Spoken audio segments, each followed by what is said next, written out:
Today, let's talk about the $8,000 first-time homebuyer tax credit. This is Bob and Sally.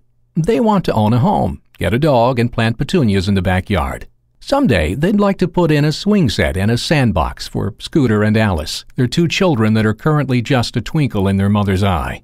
They've looked at homes on the internet, checked their credit scores, and they've been watching the market. Then one day, as Sally was checking the college football scores from Saturday, she ran across it, the federal first-time home buyer tax credit. "Wow," she said, as visions of dogs, sandboxes, and children danced in her head. And before Bob knew what hit him, he was in the office of Ernie Sandelhoff, their tax guy extraordinaire. He explained how it works. The federal government wants to stimulate the housing market, so they're offering $8,000 to first-time home buyers to get it going.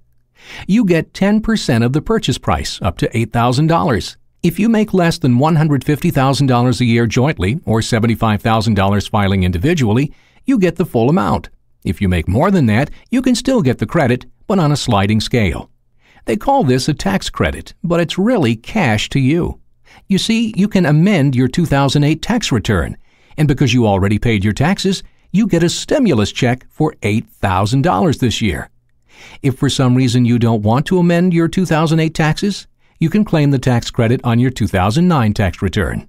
And say you only owe $2,000 in taxes, well, you get the balance in cash. Big green garbage bags of cash. Or a check, I guess.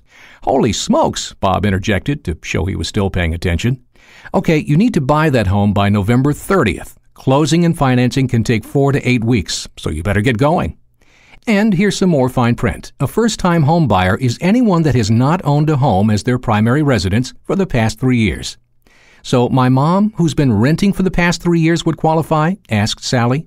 "Yep, and she could buy a condo, co-op, manufactured homes, townhouses, even houseboats." So Bob and Sally got a good deal on a house, a great interest rate, and $8,000 from their Uncle Sam. And that's how it works. Get more details, tax forms, and in-depth information